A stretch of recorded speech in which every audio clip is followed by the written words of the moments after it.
Welcome to Irado Films.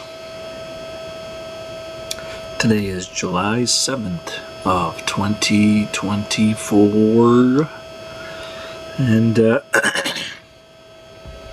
a couple of things we got to talk about here. We got to talk about Valerie Bradford, one of the MPs of in the region of Waterloo, and pretty much a recap of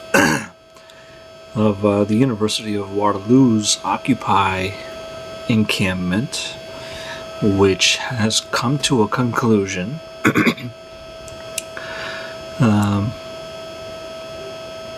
Mostly because there was a lawsuit that was dropped, which is a good sign. So, like my OBS screen here.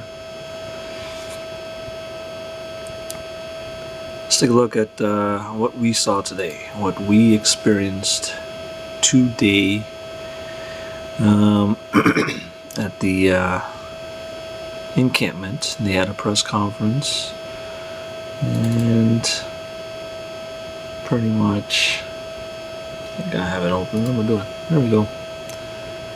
So this is where we're at, and this is where we're at. This is not good. The vocals here are not good. Oops.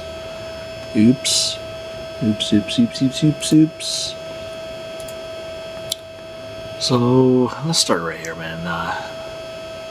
So this is the conclusion of the encampment. They decamped. I'm pretty sure they're pretty much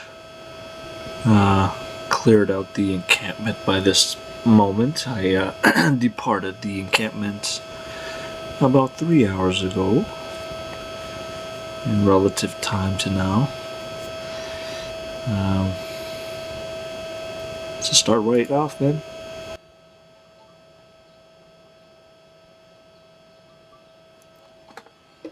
Today, we congregate from a position of undisputed victory. Through trial and tribulation, the students and the community have prevailed and persisted for the sake of Palestinian liberation. This is not an age of concession to the status quo. This is the age of rebellion. This is the generation of setting precedents, and precedents we will set. With this in mind, it's important to go over what we won and how we won throughout this action. Firstly, many of the precedents that have been set have actually been set by the University of Waterloo. For instance, the university has never before taken such steps to shut down a peaceful protest. The university has never engaged in such a smear campaign against students fighting for basic human rights. The university has never unveiled the identities of marginalized students to the public through a $1.5 million lawsuit in which they threatened police violence if we didn't give up on our people.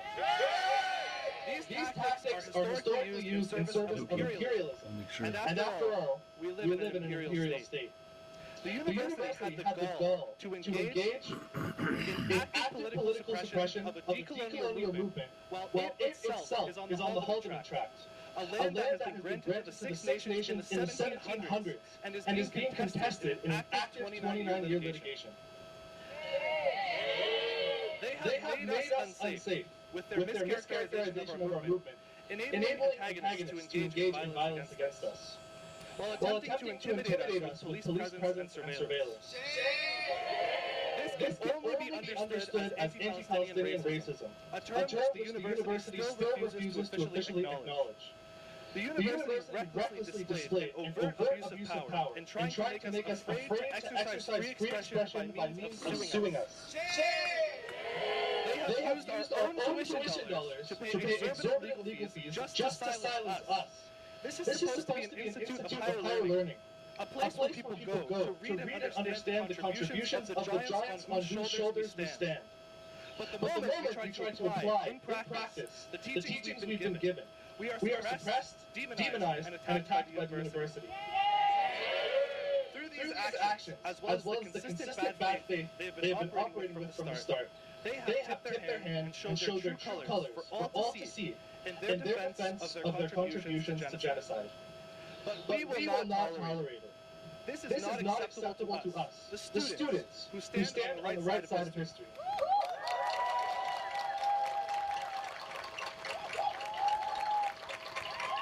We are emboldened by our cause, our community, and most importantly, the people of Gaza. Through the strength they have lent to us, we have set precedents too. We have created the first encampment on the UW campus ever.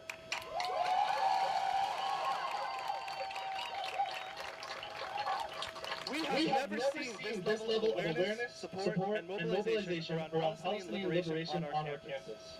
In response to the university refusing to disclose its investments, we successfully pushed for the first emergency Senate meeting of all time, in which the decision to disclose was forced and finalized.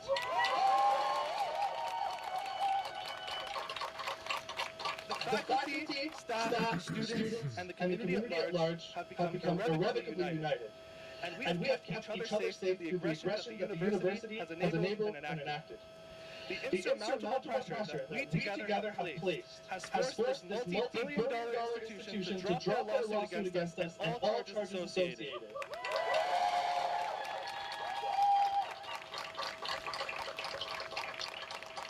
Lastly, of course, so much of the credit for these momentous achievements goes to our valiant community. The community responded to the call to action.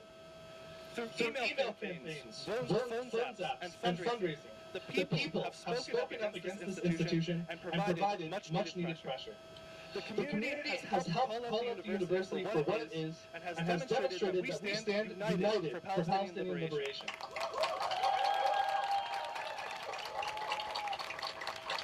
While the university took shameless steps to silence us, the community amplified our voice. While the university overtly challenged our safety, the community kept us safe. While the university was gambling on our hopelessness, the university cemented our hope. We stand together, united, and we have created an invincible front which not even this billion-dollar institution can challenge. We have demonstrated that our demands are achievable, their threats are empty, and that nothing can stand in our way. And with this victory we have seized, with the very hands we used to build this encampment, we retain awareness that this encampment was merely one tactic of many. It's the beginning of a new chapter, and we only intend to move forward from here. To the apathetic admin of this institution, here's something you would be ill-advised to forget. We are your students. We are your staff. We are your senators. We are your faculty. We are your community. We are the cogs that make this machine run, and this whole operation would crumble without any one of us. You cannot exist without us. This embarrassing conclusion for you is undeniable evidence that we have the power and that you will concede to our demands.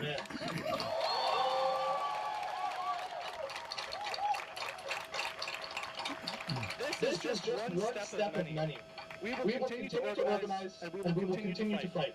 Beyond the shadow of a doubt, we will see a liberated Palestine in our lifetime. Thank you.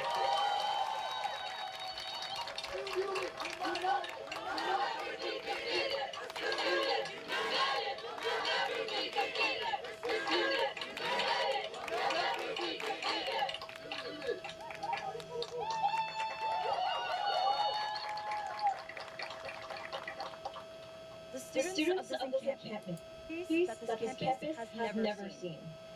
Over our 2 months here, we have created an insurmountable amount of pressure against the University of Waterloo. Their institutional ties to war crimes and commitment to genocide were exposed on an international scale. On week 4, we forced the University of Waterloo into disclosing both its direct and indirect investments.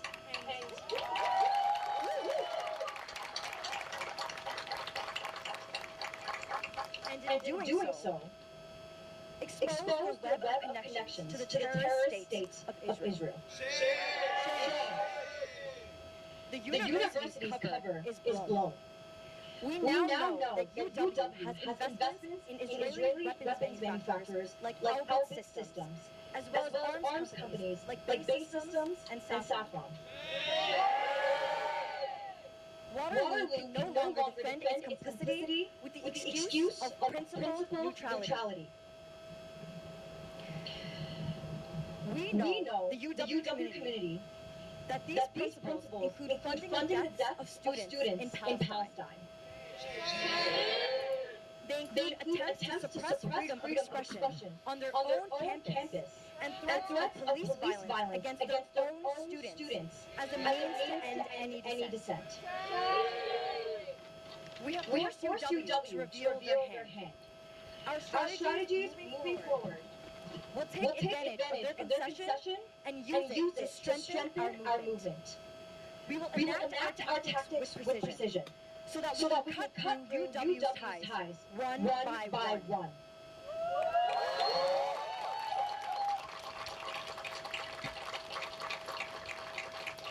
Our encampment was key to reaching this point. But to progress our movement even further, we have made the strategic decision to decamp.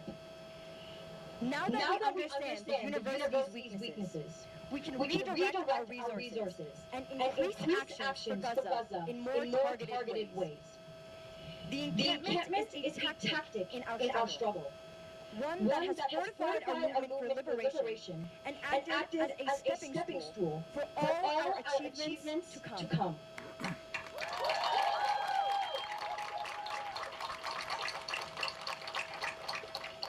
We have garnered international attention, putting Waterloo in the public eye better than its own marketing, and it has embarrassed itself on the world stage.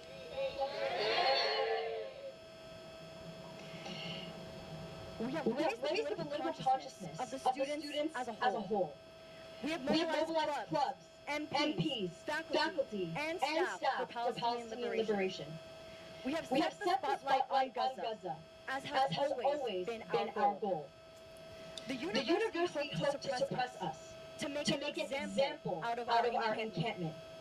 Instead, their failures have allowed us to set a precedent for student victory.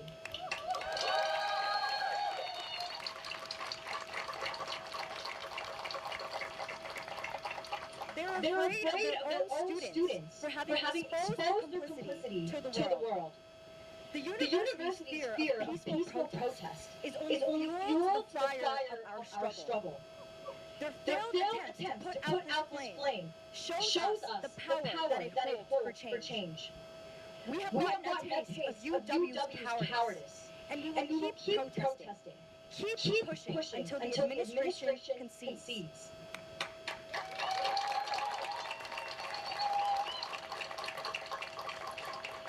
We will continue to act until there are no ties left between the University of Waterloo and the terrorist state of Israel. We will not stop until the people of Palestine have achieved victory, and the students here are able to return to their homelands once more.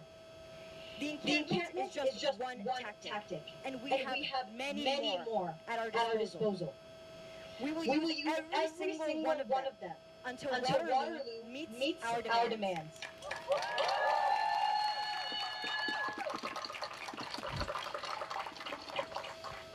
The university wanted to suppress the student movement, and in the absence of our voices, claim that peace has been achieved. To them, peace means maintaining the connection with the Israeli war machine undisturbed. Peace means funding bombs that drop on their students' families without any repercussions. To them, peace means using student funds to broker an allegiance with war crimes. We know that there is no will stronger than the will of the oppressed. There is no fight greater than the fight for life. Our voices only grow louder in response to the university's deafening silence on their own complicity. To them we say, no justice, no peace. We want more than peace. We want liberation.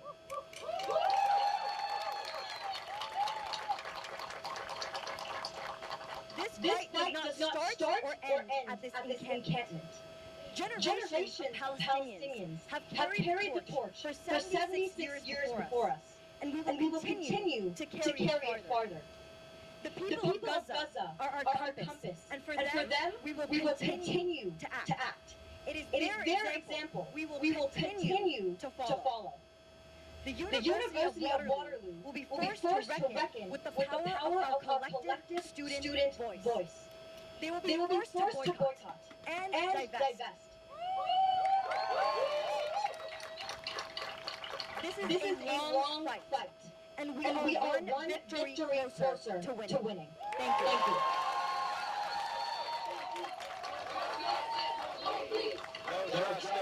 No peace! No peace!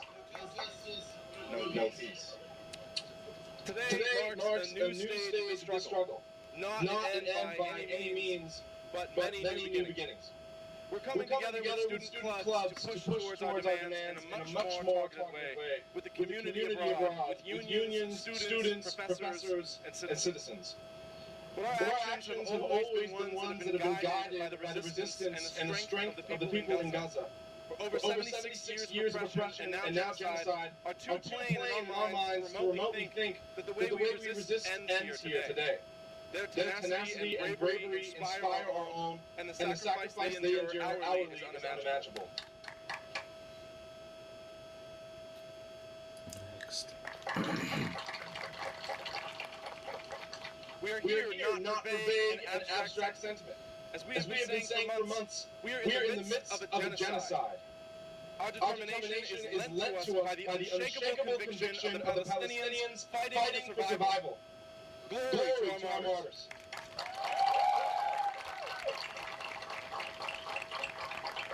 "76 years of brutal suppression and destruction, and the people of Gaza stand strong and unflinching in the face of their ruthless adversaries.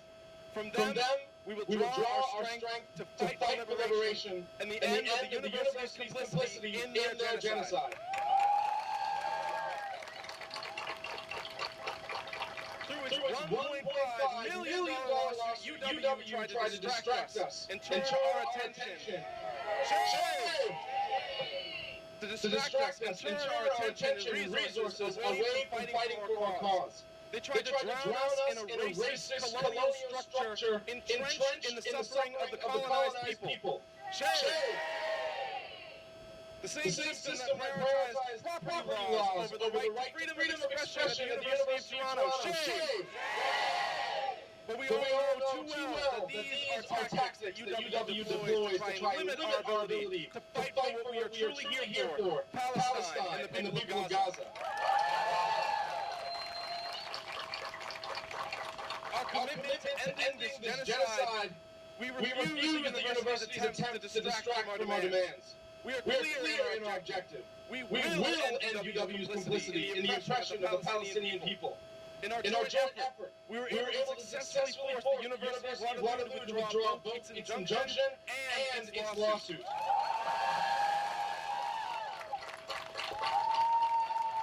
Our community is a unified one. One that has shown its sheer strength and power against a multi-billion-dollar institution. We, as a unified, organized front, came together and forced the University of Waterloo to withdraw its unjust lawsuit. Let this be a reminder to ourselves and all institutions. The collective strength of the people will overpower the suppression of a powerful few. Just like we were able to force this university to drop the lawsuit and injunction and force them to disclose, we will force them to meet our demands and end their complicity. Our camp was a tactic that inflamed many hearts to revolution. I watched with excitement as my comrades and I grew in our knowledge and our capacities. We have strengthened our resolve, continuously renewed our commitment to this cause, and are now more determined than ever to achieve our demands. The university's lawsuit and far-reaching attempts to silence us are proof of their fear and our collective strength and power. They're the gasp of a weak animal in a world that is being forced to change.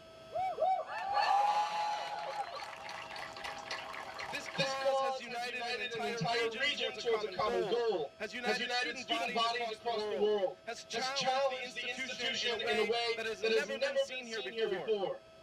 And so, it is the people of Gaza House who I wish to give the final honor for the million ways you moved me. Free Palestine! And thank you. So, there you have it. Let's see if I can, it's not going? It's not going. Oh, no, no, no.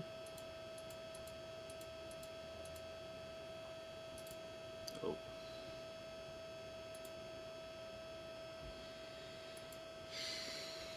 So that's how it goes.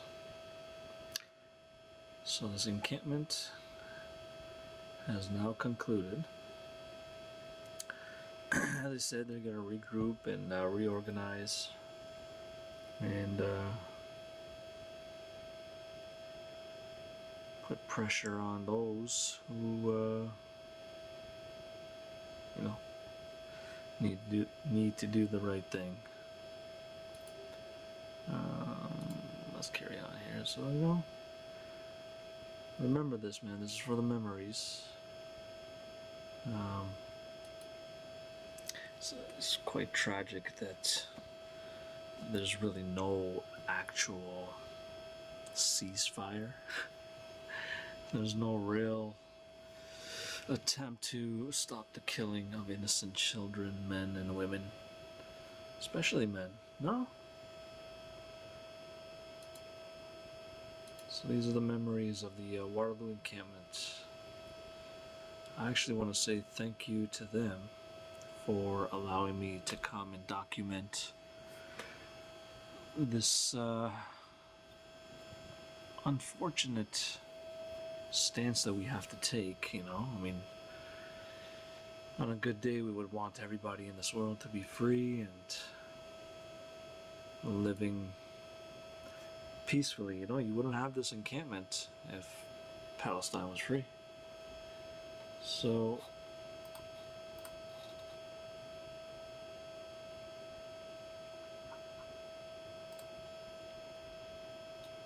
not just Palestine, man. Ukraine. Don't think these Palestinian, pro-Palestinian supporters are, they don't understand what's going on. They know what's going on in Ukraine. They know what's going on in Congo. They know what's going on in Sudan. They know how Yemen's been treated. You know, this brother right here, man, he knows about what's going on in India and Pakistan and you know, Myanmar. So here's the final. This is just the look that I had before I left. I'm sure these boards are possibly in the process of being removed now, or they're probably gone by now. This is this guy is the big issue here, man. I don't know what his deal is, why he thinks it's okay to ignore the students. Still recording? Oh no. Yeah, that Vivek guy, man. You know, he can eat whatever rhymes with Vivek. It's the crew disassembling. I asked somebody, how do you feel? And they said they feel bittersweet. I feel bittersweet too, man. It's, we really haven't, I mean, besides the lawsuit being dropped, which begs a lot of questions. Why and how? But why also and how were you in the mindset of suing students? And this camera up here. Just remember that. These are the spy cameras.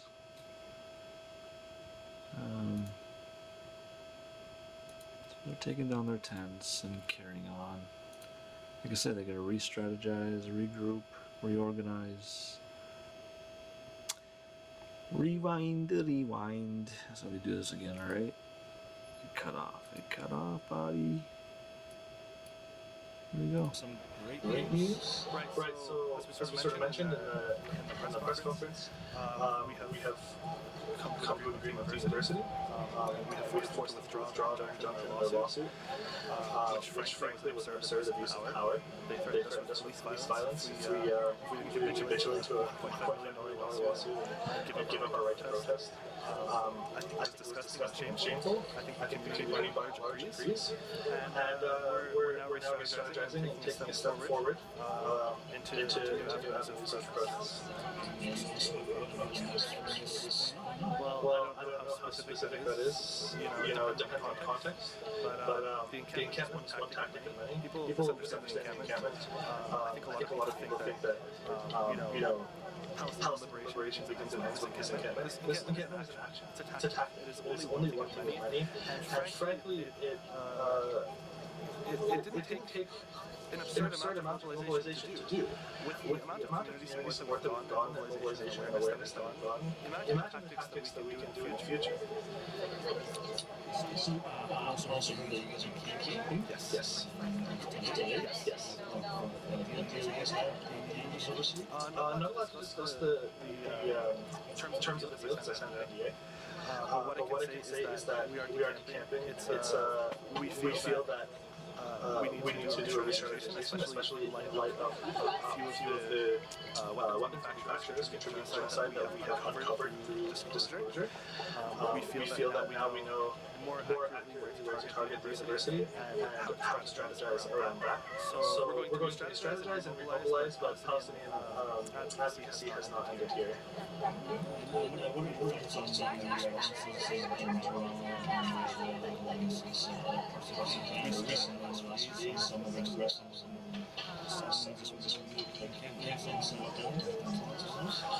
I feel that the institutions have started to crack down.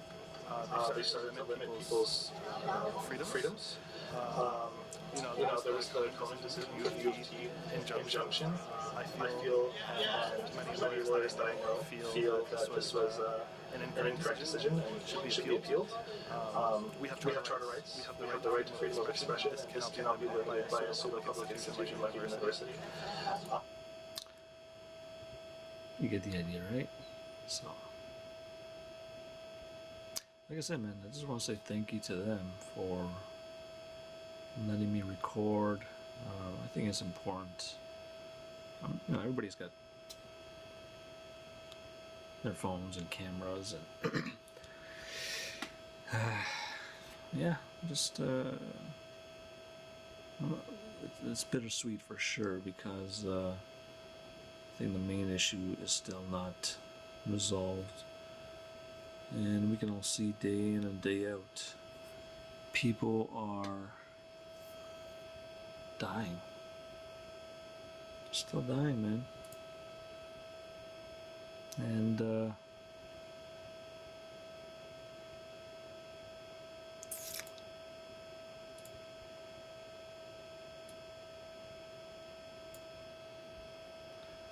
nothing being done about it. So this is part one. Holy crap, I hope it's not that long. Oh shit. I'm gonna have to edit this part, and I'm gonna talk about Valerie Bradford, man. She loves her ice cream. She loves the color red.